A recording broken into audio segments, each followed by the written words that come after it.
Hi, everyone. Welcome to SBR Sports Picks. My name is Peter Loshak. His name is Jimmy the Bag. This is the Loshak the Bag Show for Tuesday, January 9th. Of course, we did this is the day after the National College Football Championships. A lot of fun, Jimmy the Bag, and also you can't really have full fun in sports betting unless you're making nice picks, which we did. I nailed Georgia, plus 4.5, and congratulations to all you guys. None of you took Alabama, right? And Jimmy the Bag, we did a late show yesterday, a late week show where where Donnie Rightside said he liked the first half under more than the full game under, and Jimmy the Bag, you added that one on there yourself, right? So overall, everything went pretty well yesterday, and it was fun as hell. Yeah.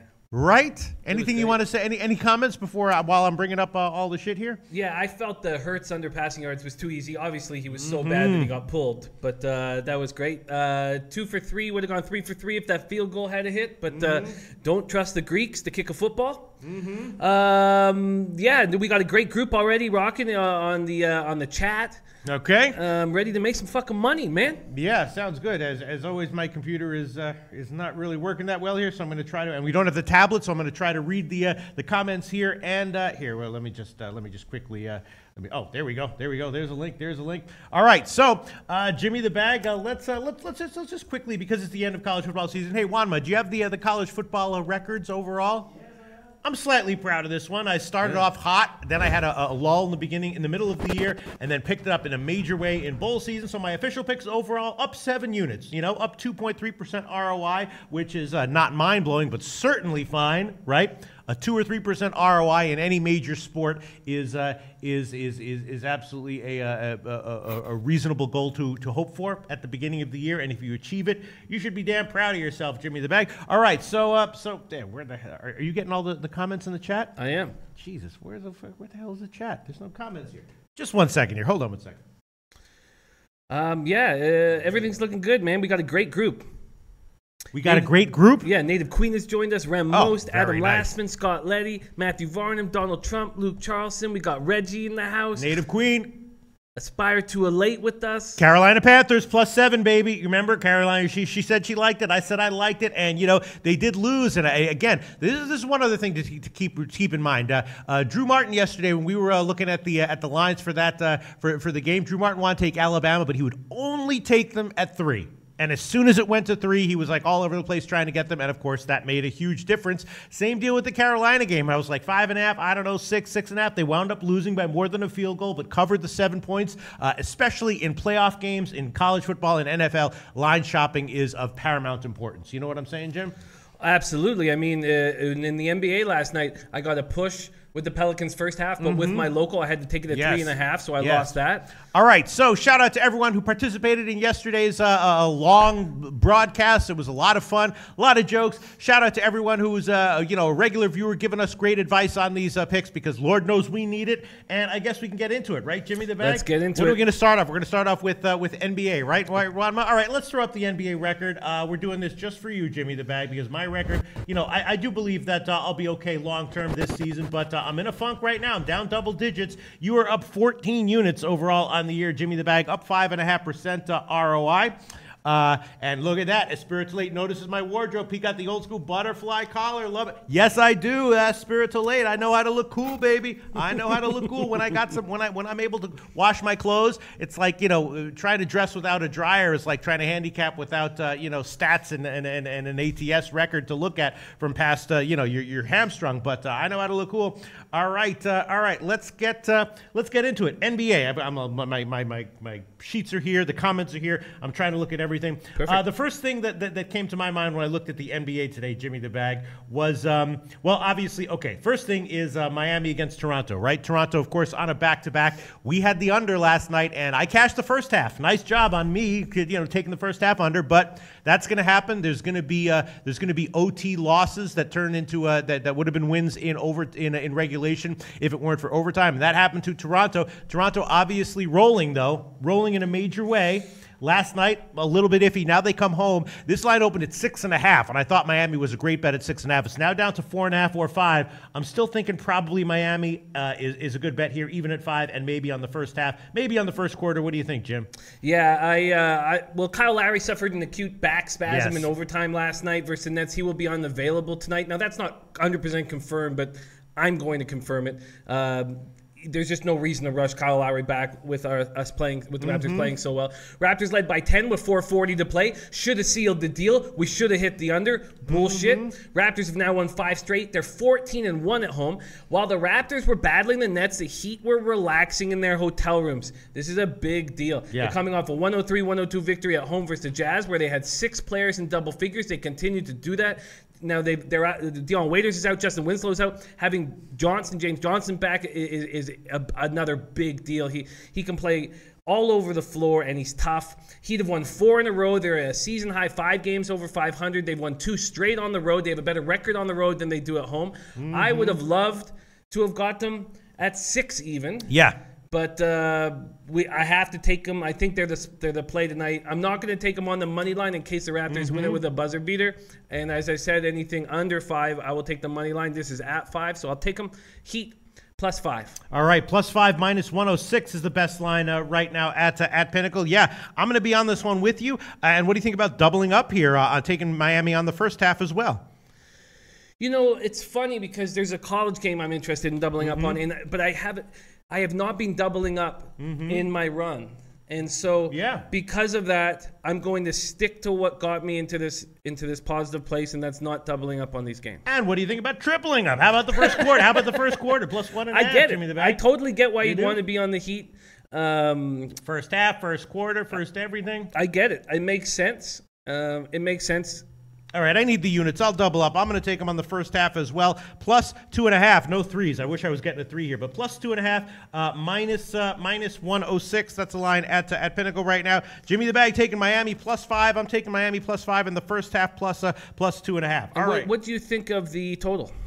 That actually, the total is it's a little bit weirdly low, right? 206 or 207.5. I mean, obviously, Toronto was held down in the first half by Brooklyn last night, so they can be held down. I'm passing on this one. I mean, I would have to guess under here, although I don't really want to take it, but I would have to lean under. I would lean under too. I'm also not going to take it. We talked yesterday about the improved Nets defense, and it's just a travesty that we weren't financially rewarded. Well, I did. I got the first half under as well. Jim, you know what I'm saying? I did. Luke Charleston says, I like the under on Toronto game. Should have went under last night. Plus, it's back-to-back for the Raptors.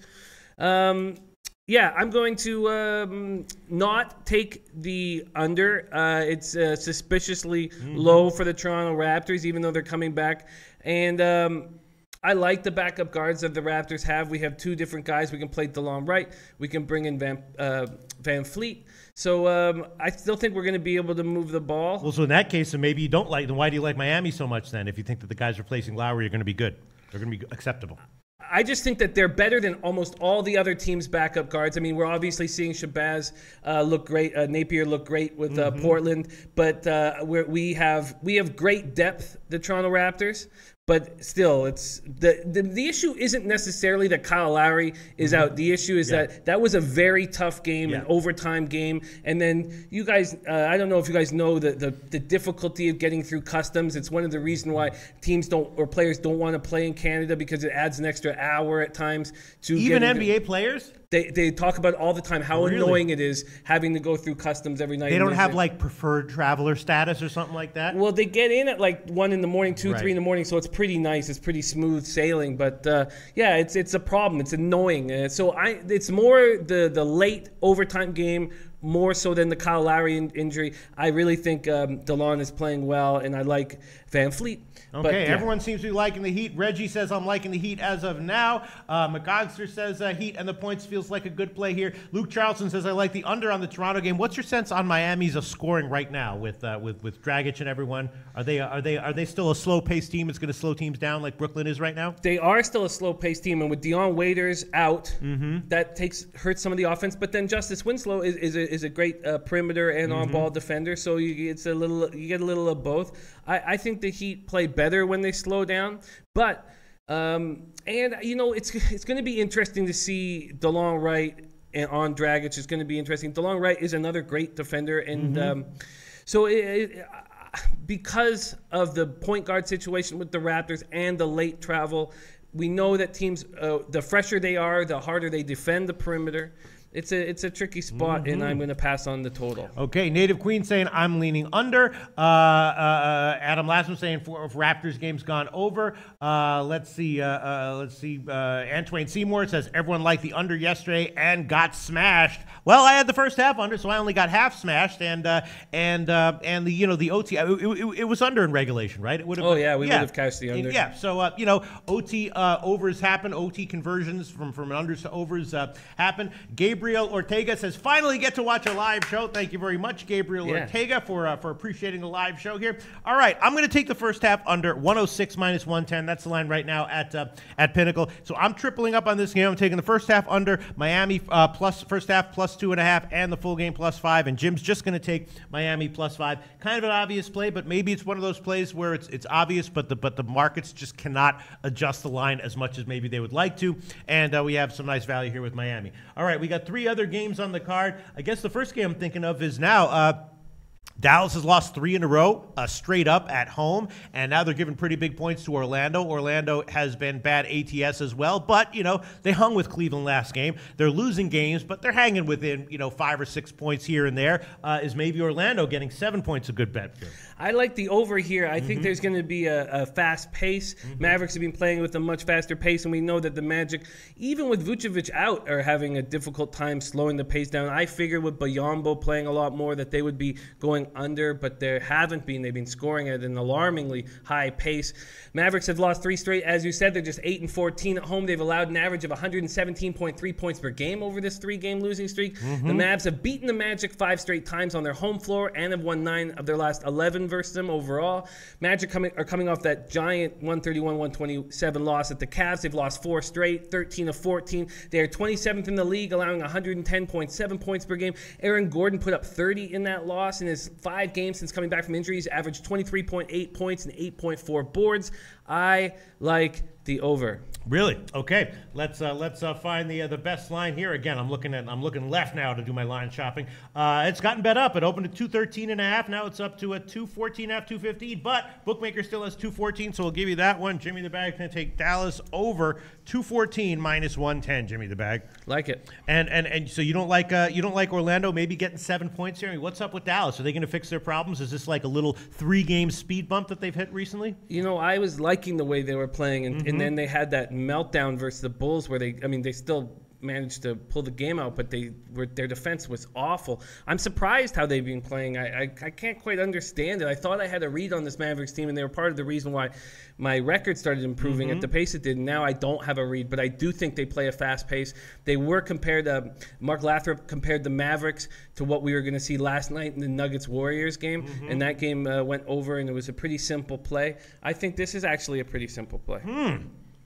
I might tail this one, Jimmy the Bag. Now I'm starting to think maybe I'll tail this one. Let me think about that while we move on. Let's go to a Sacramento-Dallas, the Lakers game. Of course, Lakers, a bunch of losses in a row, but then blew Atlanta out in their last game. Both these teams have been pretty crappy ATS recently, but of course, as we know, Lonzo Ball and Fox have kind of a rivalry going on. Fox got the Sacramento got a big win the first time they met this year. Now they're getting pretty big points here. I don't know. Maybe Sacramento here to first half. Maybe Sacramento plus 6.5 or 7. What do you think, Jim? Well, the Lakers ended that 9-game losing streak. I said I was going to stop fading them as soon as Brook Lopez was playing 35 minutes a game. He still seems to be on a minutes restriction. He's played just 19 minutes in each of the 3 games he's been back for.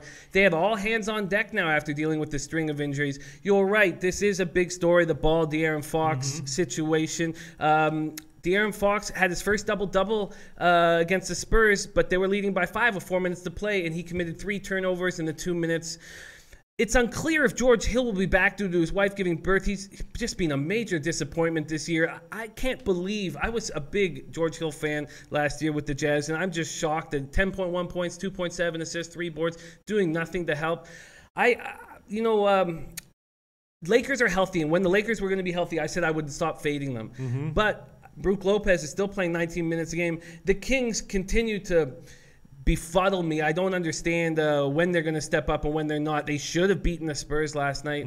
They were up and just gave the game away. I'm going to stay away from this Kings-Lakers spot. Okay, yes. And Luke Charleston says Lakers a 10-foot pole game. McGodster saying really like the Lakers. Sacramento D will be gassed trying to keep up with the Lake Show. Yeah, I was also thinking maybe about a shot with the over. That line's gotten bet up. It opened about 212.5. Now it's up to 214 or 214.5. The Greek still has 213.5. What do you think about a shot with the over, Jim? The over would be my only lean. Earlier in the year, I was taking unders with Sacramento, but the Lakers just they have so much depth, and it's young depth, and they run the floor. They try to outrun guys, and then the Kings have players like Zach Randolph who can get gassed early, so that makes sense. But I'm staying off of it. You're going to stay off of it. All right, so we're looking at some other. Here you go. Sheldon 2121 says Lakers roll. Maybe the Lakers minus all those points are a good play, Jim. What do you think? You know, I can understand and could probably put together a legitimate debate for either team. And because of that, and when I can do that, I lay off of it. Here we go. Smooth Godwin says, yo, guys, I have something to report. I hit a pick 6 last night and killed a college game. Unreal. Smooth Godwin. Very nicely done. Very, very nicely done. Donald Trump says, how could anyone take the Lakers minus 6.5 here? How could they take them? Well, Sacramento defense might be gassed. That's one reason, right? That would be pretty much the main reason. The main reason would just be that you could tire them out even more. But I agree. It's very difficult to trust this Lakers team. All right, and then the other game we have is Portland and OKC, and this game I'm scratching my head on a little bit. Why is this total so low, Jim? Well, now Lillard continues to have problems. He's not going to be playing tonight. Okay. There's some question about it here in the forum, but as far as I know, he's already been ruled out for tonight's contest. We were talking. I was saying that I doubt this is just a cat. I thought it was a strain. I thought it was more than what he was leading us to believe it was. He's missed 6 of the Blazers' last 8 games, and they've gone 4-2 without him. We already talked about Shabazz Napier. Done a very good job replacing him. He went 7 for 9 from the field for 15 points, 7 assists, 5 boards in their 1-point win over the Spurs on Sunday. Portland is 11-8 on the road. The Thunder are about to play their 4th game without Andre Robertson. That's why I was confused with the line. He's their best perimeter defender, and he takes a lot of flack. A lot of people take shots at Robertson because of how bad of a shooter he is, but the Thunder average 12 fewer points per 100 possessions when he's not playing, so he does a lot to help this team. Since December 15th, the Thunder have the league's best offensive rating, 115.7 points per 100 possessions. They're 14-6 at home, but have lost 2 straight there, which means they're going to be coming at it hard. This is a tricky spot. The line doesn't make a lot of sense. I was going to sit with this game through the afternoon and not make a decision on it yet. Why don't you like the over based on everything you just said? Why would you not like the over here, Jim? I just don't know what to make of this Thunder team. I've seen them clamp down defensively even without Robertson on the floor. I don't trust this offense, the Blazers' offense to continue playing well. I also think that Nurkic is going to have a problem with Steven Adams because Adams can run him ragged. I just think I need a little more time. All right, well, so far, Jim has given Miami +5 and the Dallas game over 214. I've given Miami first half +2.5 and Miami +5 and the Miami game first half under 106, and that's it. Those are all the NBA picks we've given. Jim, you have anything else you want to add from today's card? Not at this point, but I do find this Blazers-Thunder game, there's going to be an edge and an angle that I'm going to be able to fire away on. I'm just not going to force it on the early show. Okay, well, let's just quickly scan some comments just to make sure we're not missing anything, and then we will move on to NHL. Jimmy the Bag. Let's see. Omar Magana says Trailblazers haven't got their shit together. They are up and down. Let's see. Robert Gilmore says stay off the Lakers. Smooth Godwin says tricky night tonight. Yeah, I think it's a tricky night tonight, except for the Miami game. We're either reading it accurately and there's going to be clear, obvious value, or something will go wrong. But and Lillard is ruled out, says Rem Most. Okay, as far as I believe, he's not playing 100%. Not playing. Native Queens on the Thunder first quarter and first half.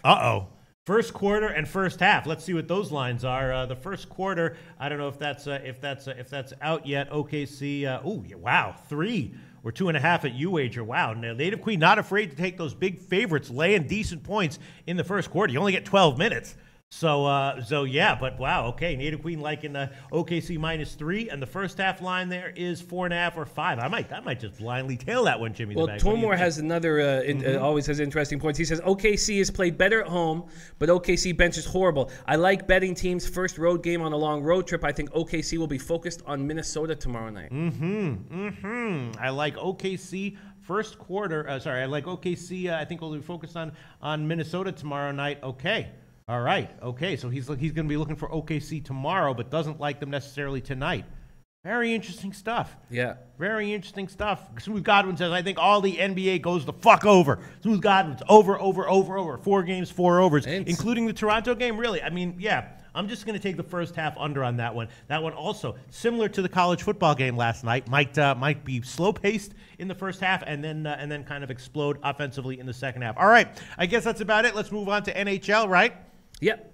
We can throw up the NHL record. Jimmy Bag, your NHL record, I believe, is a few units positive, and mine, of course, is double. Yeah, that's right. You're up 2.5 units, Jimmy the Bag. Average line of plus 124. Average line of plus 124. Loving those big underdogs, Jimmy the Bag. And I am up 13 units in NHL despite my loss with Toronto last night. They were up 2-1 heading into the last few minutes, and I thought, here we go. Empty net goal casher on a puck line, but sometimes it goes the other way, right? So I ate a loss last night, but still up double digits in the NHL. All right, let's see. What's the first thing? Let's see. What did I bet on the NHL on the overnight? I hit a bunch of totals. The first thing that kind of has obvious underwritten all over it is the Florida St. Louis game. Right now, is St. Louis? St. Louis actually had a bunch of overs recently, but I think obviously overall on the year they've been a strong undertrender. So has Florida been, and I'm thinking this might be a little bit of a no-brainer under situation for this game. What do you think? I thought the same thing, and I was looking at the line earlier today. This is the Blues' last game before their bye week, so I expect them to play tight and strong and forecheck heavy. The Blues are on a 2-game losing streak, but have won 4 of their last 5 on home ice and have given up just 7 goals over those 5 games. Jaden Schwartz has shed his walking boot, but is still a ways away from returning. The Blues are 6-8-1 without him. The Blues are 8-3-0 in their last 11 games versus Florida, but lost the last one. It was early October. They lost 5-2 at Florida. The Panthers are coming off a 3-2 shootout loss to the Blue Jackets. It was their 3rd straight defeat. Reimer continues to play very well. It was his 14th straight start, and he made 46 saves in that loss. He's a goalie that you can trust right now. I agree. I think this is a good spot, but the... and one hard yo says Dana Lane was on the under on the Blues game. I mean, St. Louis off of 2 straight road losses, and if the under cashes here, it's because they come back here and clamp down on defense, which is what they do well, right, Jim? That is what they do well. Their defense is strong. They're a healthy group right now, other than Schwartz. And Tarasenko looks like he's got off the schneid. They actually have scored 3 goals in both their last 2 games that were both losses, and that's the first time that they've scored 3 goals in back-to-back games in regulation since Schwartz went down with the injury. So are they changing up their style of play, or what do you think? Are we going to see more scoring from St. Louis here? I do not believe we're going to see more scoring. I mean, it was just a matter of Tarasenko is a very, very talented player. It was just a matter of time until he started producing at an okay rate. He's got 6 points in his last 3 games. 6 points in the last 6 games, 3 goals, 3 assists. Skooma Steve says I'd lean under. Blues are also 21-3 when scoring first. Look at live bets. Rem Most says Allen in net, not as sharp as Hutton lately, but Hutton did get touched for 4 goals by the Caps, so that's, I expect Allen. Okay, we saw this with the Bruins. There was a point where Khudobin looked like he was going to take over the starting goalie situation, and Tuukka Rask would not have it. I expect Allen to come back hard. I do think the under is the play. I will make it. Really? Yeah. Okay, I'm taking it. Under 5.5 minus 117 is what we are getting here. Under 5.5 minus 117. I'm going to take that one as well. I'm going to hold off the first period under. I don't really want to double up on this one, but I'll take the full game under 5.5 minus 117, and Jim is on that one as well. All right, Jim, what are you liking from today's NHL card? Well, I know there are some cappers that don't like when a team is so clearly favored, and I've been fine with it. I've taken the Lightning on a minus 1.5 at plus 130, and I have no qualms doing that kind of thing again. And I'm talking about the Capitals, though, in this situation against the Canucks. Capitals have now won 9 straight home games. They're 12-2-2 over their last 6 overall in their last 16. They've gone to overtime or a shootout in 7 of their last 9 games, and they've won 5 of those. But this is a different team right now, because of what happened in their last game against the Blues, TJ Oshie has not looked good since coming back from injury. He picked up 2 assists in their 4-3 overtime win, but those assists came when he was moved off of the top line and onto the third line with Brett Connolly and Lars Eller. He said that he loved the pace of these 2 kids. They were skating very well together. They were clicking. He was very excited about how they played together. If they can start getting offense from that line as well, the Backstrom-Ovechkin line is always going to give you offense. Now they're going to start scoring. The Canucks have lost 4 straight after Sunday's 5-2 loss to the Canadiens. They're 2-10-2 over the last 14. They got Sven Baertschi back after he missed 11 games with a broken jaw, but they're still missing Bo Horvat and Brandon Sutter. Chris Tanev was hit in the face with a puck, will require gum surgery. He actually might wait until the bye week to do that, so he may play tonight. But I just think the Capitals -1.5. Remmo says Grubauer is in net tonight. That doesn't concern me at all. I think Capitals -1.5 is a nice spot. All right, it opened it in +130s. Now it's into the 150s. +157 is the best line at Bookmaker. And it's good. We got rewarded for doing the late show. It was +130 when Holtby was going to be in goal. Now we're getting a nice line at +157 with Grubauer. I think this is great. Yeah, when I handicapped this one, I was thinking, man, I just don't know if this line is too high, and I was going to pass. But now that it's dropped down, you think this is worth a play, huh, Jim? I certainly do. You think Vancouver's really just ass? They've lost 8 of 9, and that's no fluke. It's not that they're ass. It's just that the guys that we were counting on to win face-offs, to be strong in the circle, to be strong defensively, accountable for their positional play throughout every game, the guys you put on when you need to score a goal, when you need to defend a goal, they are not in the lineup. Without Bo Horvat, it doesn't matter that Sven Baertschi came back. Without Bo Horvat and Brandon Sutter down the middle, they just are too weak. You can't trust Sedin, Henrik to win face-offs defensively. I just think and Washington's rolling, and that's for real. Oshie getting 2 assists on that third line is a huge thing. I think the Capitals go on a run right now and score goals. All right, I'll take that one with you, Jim. That was a borderline play for me, and I was going to hold off, but now the line's dropped a little bit, and that you're liking it so much. I do trust you, Jimmy the Bag, so I'm going to take Washington -1 on the old -1 line. The money line part will be -195. That's the current line at Pinnacle and a few other places. And again, the puck line +157. So that's a small favorite line there on Washington -1. Huey here says that the over is worth a look too. I think it's worth a look, but my concern is the Vancouver Canucks offense. Right. So I'm not going to take it, but I understand why somebody would. And the Washington team total is one of those old 3.5s, which is tough to take in any spot. And Skooma Steve says Grubauer only allowed 5 goals in his last 132 shots. All right, let's talk about an interesting situation now. Ottawa, right? Way up and down. They either score 6 goals or 0 goals, right? Yeah. Ottawa way up and down. They're off of 2 straight home games, though, where they scored a ton. Now they're going up against Chicago. Chicago's been going, over and over and over, game in and game out, winning some, losing some. Is the over an easy call here, or is that maybe a little bit too easy and we're getting suckered into something, Jim? I think a couple things are happening here. First of all, the flu is rolling through the team. So they're unsure whether Matt Duchene, Derek Brassard, Nate Thompson, Cody Ceci, and Johnny Aduya will be in the lineup. They may have none of them. They may have all of them. Yes, the Senators scored 6 goals in back-to-back games. They're 3-1-1 over their last 5. I talked about them giving us value as we move forward, but it's hard to back a team with the flu. The Blackhawks are also 3-1-1 over their last 5. Before their 4-1 win over the Oilers on Sunday, Johnny Taves addressed the team. He said that they needed to play each game as if it was a playoff game before their bye week next week so they could build momentum heading into the second half. That's a big deal. Another big deal is Anton Forsberg had a really good game. I don't trust Jeff Glass moving forward. He's a great story, but I just don't trust him. Anton Forsberg, if they want to get wins dealing with this Corey Crawford injury, they have to have Forsberg playing well. Chicago's dealing with injuries to Artem Anisimov as well, which hurts them down the middle, but he's kind of a soft forward that I don't really truly believe in too much. So I think that the Blackhawks are the play here because of what's going on in Ottawa, and I don't know about the over-under. I think that there's so much volatility with that play just because we don't know who's going to be in the lineup and how sick they're going to be. Udon Porn or Ratana Fakti says Ottawa versus Chicago over 5.5. Sean Thompson says I like that Hawks over 5.5. What number will we get if we did that? Not a big deal. Not a very modest line. 5.5 -109. I'm going to take that one. I'll take Ottawa over 5.5. -109, not going to double up on it. Just one play there. Over 5.5, -109. Some people were saying that the Blackhawks team total over 2.5 might be worth a play. What do you think about that, Jim? That's interesting. That's enticing, right? That is enticing. Craig Anderson will be back in net. I like 2 plays here. I'm going to take the Blackhawks to continue to roll. You know what? I think I'm going to lay off of this over. The Blackhawks, now the Oilers are a team floundering offensively, but after Taves made that speech, the Blackhawks played a very tight game, and I'm only going to take the Blackhawks on the puck line.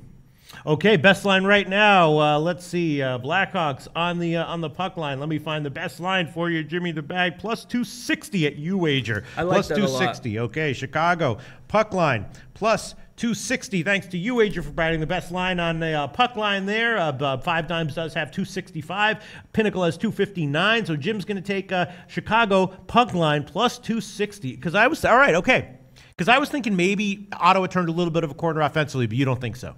No, I do. I think the issue is the flu.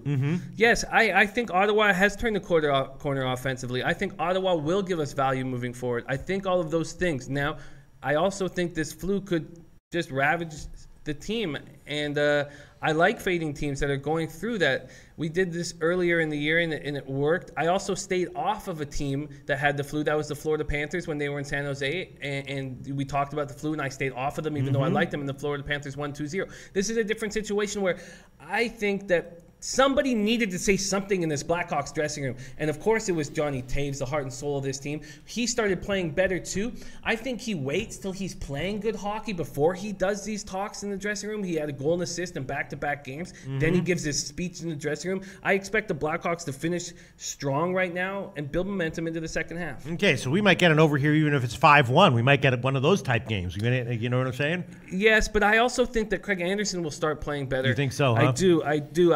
I don't think he's as bad as his numbers portray him to be. So you think I might be on the wrong side here, taking this over 5.5? No, if I was leaning anywhere, I would definitely lean the over. But in saying all that, I'm not going to take it.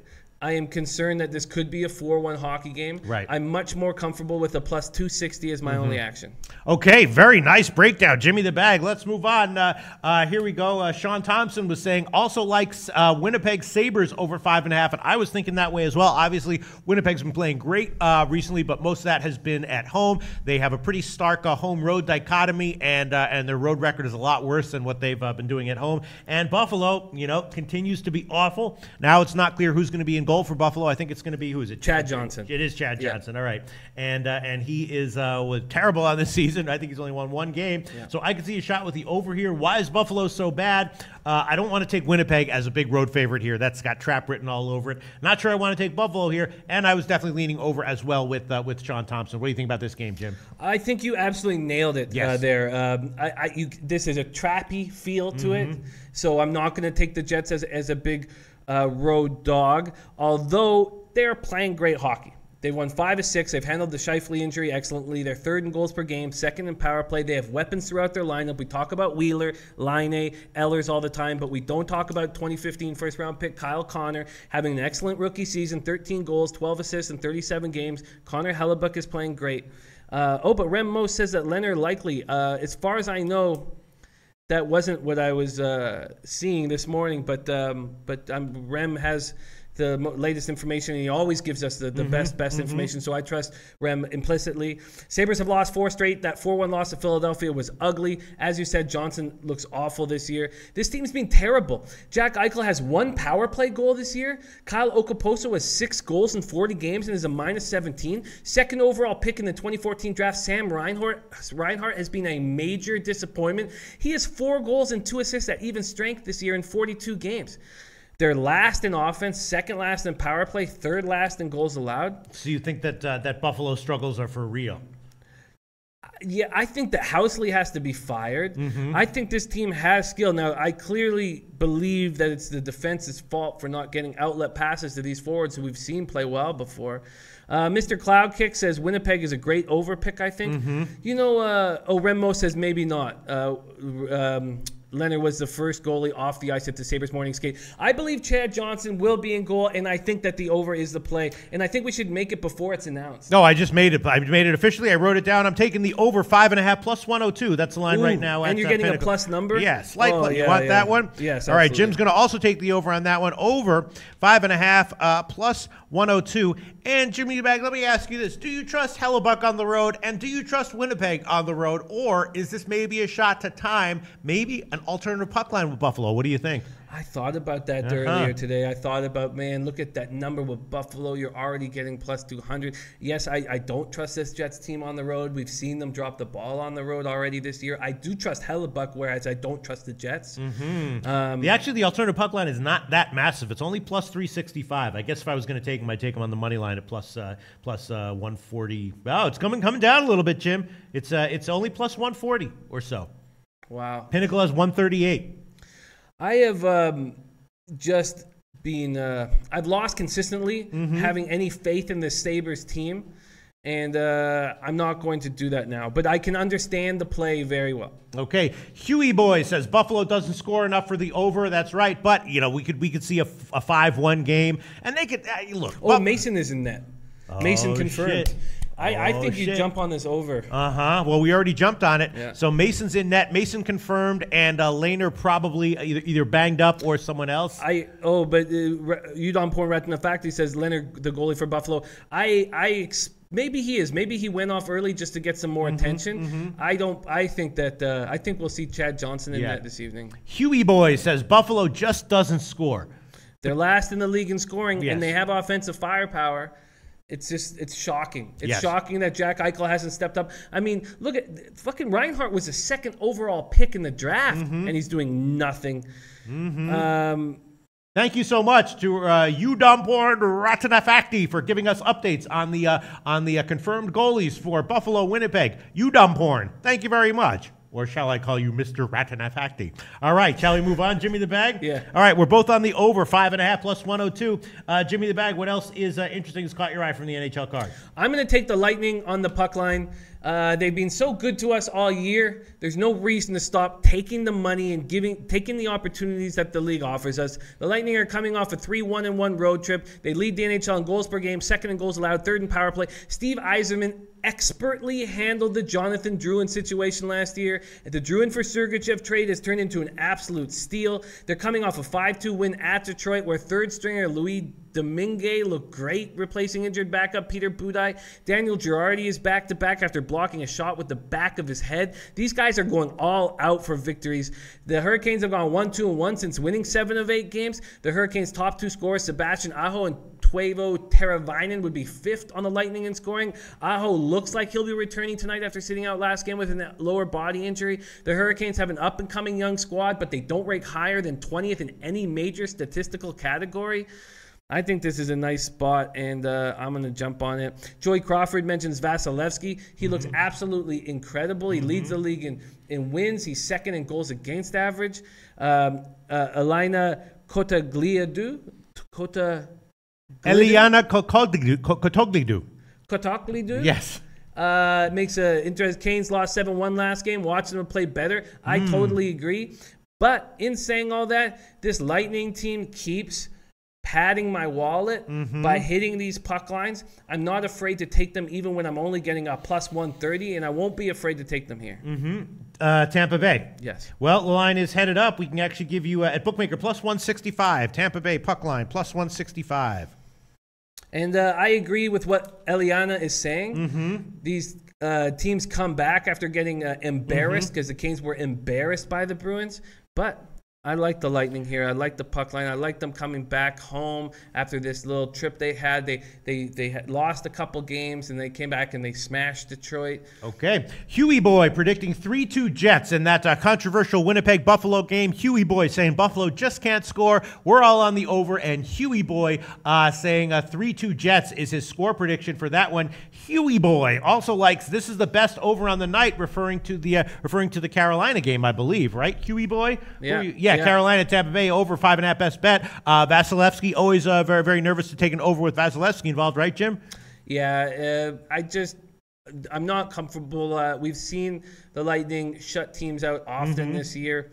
And with Aho having a lower body injury, I love that first line of Stahl with Teravainen and Aho. I think it's I think you have these the young European guys who are exceptionally skilled, and then you have a big boy creating space in center. I think it's a really good line. If Aho wasn't hurting, I might kind of feel you.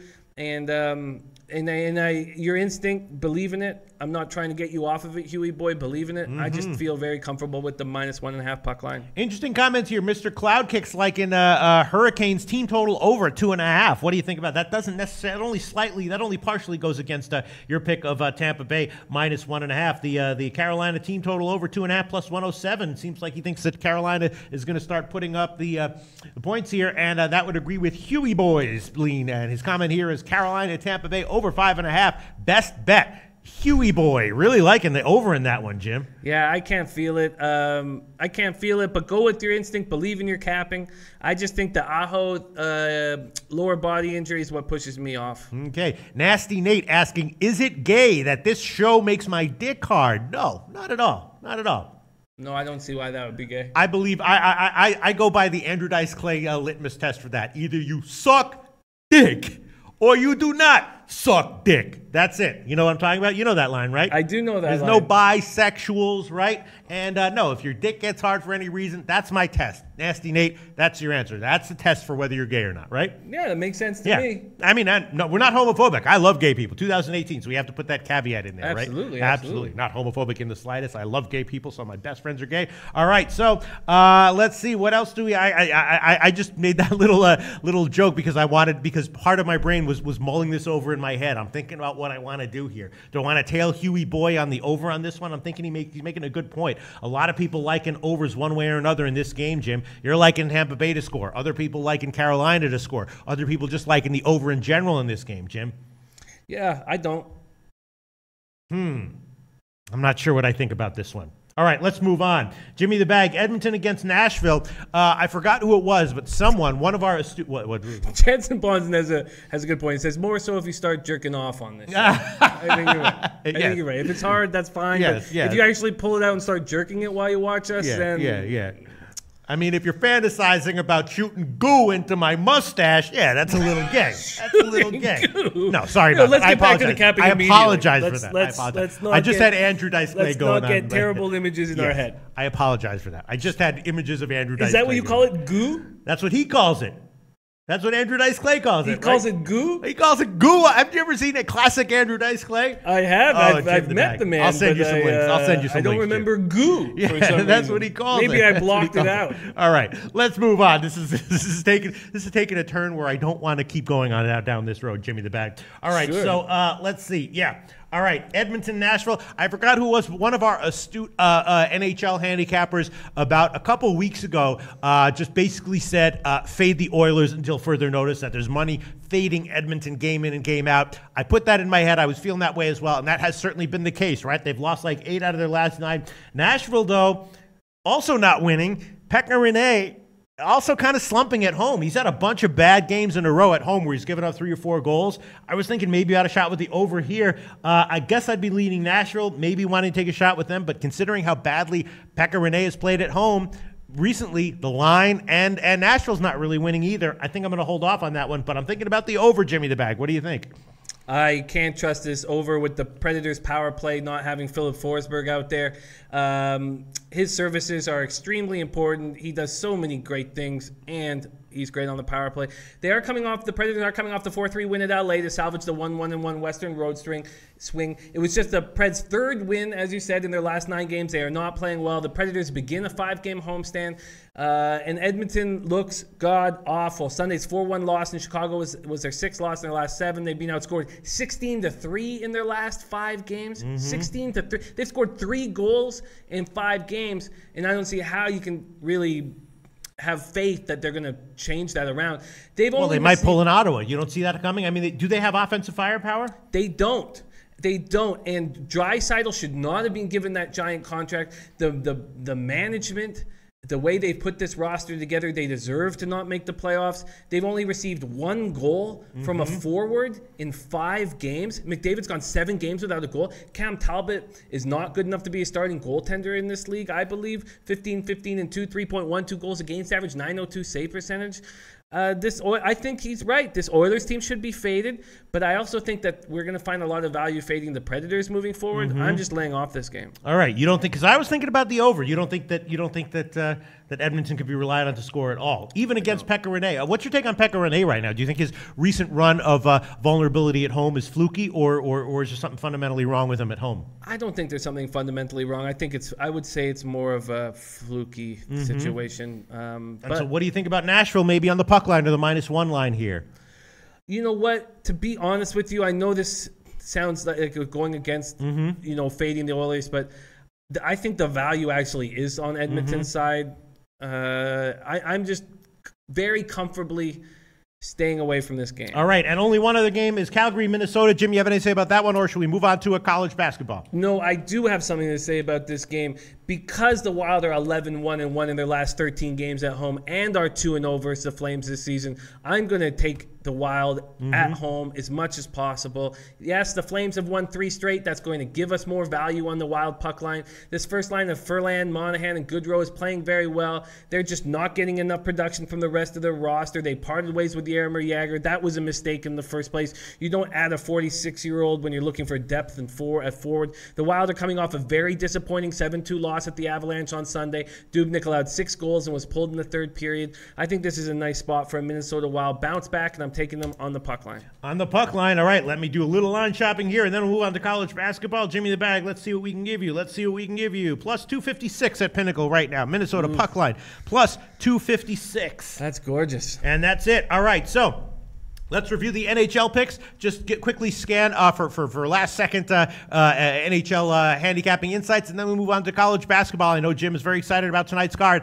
I took Washington -1. Jim liked that one. Talked me into it. Washington -1. That was a lean for me. I'm on the Ottawa game over 5.5, Buffalo over 5.5, and the St. Louis game under 5.5. Jim is on Minnesota puck line plus 256, Washington puck line plus 157, Chicago puck line plus 260, Tampa Bay puck line plus 165. That's four puck lines for Jimmy the Bag. If he wins 2 of those, that's a nicely profitable day. And even if you just win 1, you're only down a little bit, right? Yep. And Jim's also on the St. Louis under and the Buffalo over 5.5 plus 102. All right, let's quickly scan. Let's see. Dom Ricci says Jimmy hit the nail on the head. Minnesota puck line, very, very nice. Justin Searcy says Minnesota puck line equals easy money. Wow, maybe I'll tail that one in the afternoon game. We will be back at 6 o'clock Eastern time. That's also where I will have my college basketball picks, because I have not had time to look at any of the college basketball games today, but I know Jimmy has. Let's go to college basketball right now. Let's throw up the college basketball record. Jimmy the Bag, of course, my high water mark was in the upper 30s as far as units, and I've had a bunch of bad days recently. I'm still up 23 units overall on the year, and Jimmy the Bag is up 2 units. And digging in, I know though with all the research, I know that Jimmy the Bag is likely to have a strong January and February. That's my take on it. Jimmy the Bag, what do you like from today's college basketball card? Well, I think this is an excellent card. I think we're going to have a ton of plays on the afternoon show, and we may tweet them out as the show goes on. I love all the ranked teams going. I'm going to really focus on perimeter defense. Because of that, I really like Texas Tech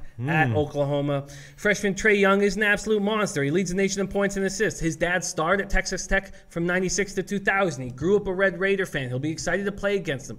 This Texas Tech team can defend the perimeter, and I love taking teams that can defend the perimeter against teams that take a lot of threes. Texas Tech, they'll need to use Keenan Evans, Zaire Smith, and Jarrett Culver to slow Trae down. They have the 4th ranked defense in the nation. They allow just 59.2 points per game. They have practice going into enemy buildings and stopping high-flying offenses. They went into Kansas and they beat them 85-73. That is an example to me of what they can do and what they will do this evening. The Sooners' offense is first in the nation, averaging 94.4 points per game. Jansen Bonson right away says here in the live chat that they're a rebounding juggernaut. The Sooners are coming off a 13-point road loss at West Virginia. Trae put up 29 points, but the West Virginia defense was able to slow him down, stop him from distributing the ball. He hit 5 assists. Now, DJ Boskai thinks Oklahoma's going to win. Evan Elwanger says Oklahoma after the loss is scary to me. You know what? To me, I'm taking the money line on the first half and the full game. I think I'm going to get one of them, and I think I could get 2 of them. Money line in the first half and the full game. All right, I don't have the money lines up here for college basketball. Oh, wait, maybe I do. Hold on a second. Oh, I do. All right, so for Texas Tech, that's what you want, right, Jim? Yep. Texas Tech plus, intertops giving and Bet365 giving us the best money line, plus 120. It opened at plus 148. It's now down to a plus 120. Jimmy the Bag's going to take Texas Tech money line plus 120. And for the first half money line, I don't have that one up, but I will find the best line as of 12 o'clock Eastern time and give you credit for that one on the first half money line on Texas Tech, Jimmy the Bag. And if there is no first half money line that have opened that where the lines have opened, we'll give you the pinnacle opener on that one. Okay. Sweet. So let's. That is going to be my main official pick right now. But let's break down a few more games. We have a little bit of time. Let me quickly get to some comments here. Let's see. A lot of people liking the Texas Tech pick. Let's see. A lot of people liking the Texas Tech pick, and a lot of people liking Tulane. A few people really liking Tulane tonight. Who the hell are they playing? I haven't even looked at this game yet. Interesting. Let alone crunch the numbers. they're playing Memphis. Yeah, Memphis is a very favorable team this year in general. A team that I think is a little bit overvalued, prone for letdowns and meltdowns and all that. Tulane, the line's gotten bet up a little bit. Memphis was opened at 2.5. It's now up to 3.5. I will crunch my numbers on that game with the thought of all these people liking liking Tulane in the chat box tonight. Jansen Bonzone saying UNC struggling right now. Luke Charleston asking about Penn State. We will crunch the hell out of that game. Absolutely. Maxwell Smart saying Boston College is okay. They can rebound. Of course, they've had some eye-popping results so far this year. Jansen Bonzone liking Penn State. Indiana has some key injuries. Okay, take note of that one, Jimmy the Bag. Jimmy will look into that one. Sorry, who did he say has key injuries? Indiana. Jansen Bonzone says Indiana has key injuries. Maxwell Smart, 420, guy who's been killing. Is he still killing it? He's still killing Unbelievable, says Duquesne is a public pick. They're on the road. It worries me. Okay. Let's see some other comments. Dexter Rojas. I think it's interesting what Dave Wolf has said. He says, Jimmy, I guess that means Seton Hall would apply also against Marquette. And I need to hammer this game a little more, but you're absolutely right. And Andrew Rousey's coming off a terrible game in their 10-point loss to Villanova. He went 2 for 12. He only saw 6 points. He only saw the floor for 8 minutes in the second half, and that was because they were defending the perimeter excellently. Villanova was doing that, and the Pirates can do that. And we just saw what Angel Delgado did. Sorry, I didn't mean to interrupt you. Go ahead. No, God, Delgado was an absolute beast against in their 90-87 win at Butler. 28 points, 15 boards, 6 assists. He earned him National Player of the Week. He leads the Big East, with 11.8 rebounds a game, and he's 11th with 3.2 assists. He's developed this incredible inside-out with Kadeem Carrington. I'm going to take more time hammering this game, but thank you for making that note, Dave. A lot of interesting comments here. Justin Searcy says, love Virginia. Dennis Schultz says, fade Virginia. Dennis Schultz says, Syracuse doesn't lose by double digits, but Maxwell Smart says, like Virginia. And Nebraska, yeah, that's a very tough one. Of course, Syracuse often has a big home court edge, and then can get blown out on the road. And we have seen Virginia absolutely dominate teams that are respectable opponents over the past bunch of years. Most recently, that happened against Virginia Tech. I'll tell you what, I'm doing pretty good with college basketball second halves, but I had Virginia Tech on the second half in that one against the Virginia game, and Virginia just drove the hammer into them. You know what I'm saying? Yeah. Now, Virginia Tech's a very different team from Syracuse. Obviously, Syracuse also tends to play lower scoring games, so this game might have underwritten all over it. That game is very interesting. That might be a total stay away for me. But if Maxwell Smart is liking Virginia, that certainly makes me think twice about maybe staying off of it and maybe taking a look at Virginia. That's an interesting game, of course. Maxwell Smart also liking Nebraska. He calls Tennessee a stay away. Jansen Bonzone likes Virginia, Tennessee, Nebraska, Boston College. He's asking Taylor. He's asking. He's not saying those are his picks. All right, let's see some other comments here. Once again, we will be back at 6 o'clock Eastern time. That's when I will give all of my official college basketball picks. And if there's anything I'm handicapping during the day that I want to lock in as far as the line is concerned, I will tweet that out, and that will go on my permanent official record, which, of course, is a fundamental aspect of this show, Jimmy the Bag, which we do. Win or lose. Thank God it's been more winners than losers, but when we've had losers and losing records and ugly records, we throw those up there, Jimmy the Bag, don't we? We do. All right, let's see. Other comments about college basketball. Let's see. McLeod Kick says Syracuse can cover 9.5. I think Justin Searcy likes Virginia and Texas Tech. Those are my plays. Sports Have Balls says Virginia shuts them out. Let's see other comments here. Penn State at home. West Virginia barely stopped Trae Young in their building. Butler Creighton over 159.5 from Udamporn Ratanafakti. That's an interesting one. Obviously, Creighton is an explosive team offensively at times, but they can be slowed down. And I had their under against who did they play recently where they went under? Was it St. John's? I think it was. Yes. They went under against St. John's. Butler can be the similar kind of team. Similar total there. It's 159.5. I correctly picked the under in Creighton St. John's, and I'll be looking into that one. But thanks for the thought. Udamporn Ratanafakti liking the over in Butler and Creighton. Let's see. Penn State, Indiana, very interesting from Steve Alla. Let's see. Maxwell Smart likes the Purdue money line. Okay. Luke Charleston says, I think UNC is a fade tonight. Okay. Byron Walters says UVA defense is dominating. Yeah, we might see an under in that one. Let me just quickly check what the total is right now on that Syracuse Virginia game. It's you know what the total is on the Syracuse Virginia game? What? 113.5. Wow. All right. Well, I'm not going to be taking the under on that one. There you go. There you go on that one. So now you got Syracuse as an almost double-digit underdog with the total in the low 1-teens. Wow. College basketball handicapping, baby. I love it. Crunching numbers. Can we touch on Texas A&M? Go ahead, Jim. Our man DJ Big Boss Kai wants to talk about it. This is a very interesting game, and we need to wait till there's a little bit more information because Texas A&M are battling injuries and sickness right now. They've started off conference play with losses to Alabama, Florida, and LSU. Their backcourt is a mess. Right now, if both Dwayne Wilson and Admon Gilder are not playing, you fade them. You have to fade them. They don't have enough depth at the guard position to lose these two guys with knee injuries. Wilson is doubtful. Gilder's questionable. We have to wait and see if at least Gilder can play. Texas A&M have an incredible group of bigs, but without good guard play, they're going to be unable to get the ball in high-scoring spots on the floor. Possible lottery pick Robert Williams is likely to play after battling the flu all week. Kentucky's coming off this very disappointing 76-65 loss to Tennessee. Calipari complained that his young team showed a lack of toughness. You want to see toughness. It's these Texas A&M forwards. They're going to be able to push the Wildcats around. I need to wait and see if we can get one guard to play. And if we don't, I'm going to have to take Kentucky. Jensen Bonzone saying Texas A&M a fade against back-to-back ranked teams. All right, so I guess we can wrap this up. Once again, I have not looked at the college basketball card at all, so that's why I have no opinions that I like enough to give as an official pick. But once again, 6 o'clock Eastern time, I will have a bunch of picks, and Jim, of course, will have a ton of research, probably a ton of picks, although maybe not, but definitely a ton of research. And, of course, we'll examine the line movements from NBA and NHL and maybe add on some picks. I was scanning some of these comments. I'm still thinking about the over in the Nashville game. I'm still thinking about the Nashville puck line. I'm still thinking about tailing you on Minnesota puck line, which everyone seems to agree is a great pick. And maybe you'll tail me on some picks, Jimmy the Bag. We'll see. Who knows? Who knows what's going to happen in the 6 o'clock Eastern time show? One thing that we do know is that I'm still going to be wearing this shirt, so that's I think a shirt that brings good luck. And that's about it, right? Let's review all the picks, and then we'll wrap this shit up. Jimmy the Bag in college basketball has added Texas Tech money line at plus 120 and the first half money line. In NBA, he has Miami plus 5 and the Dallas game over 214.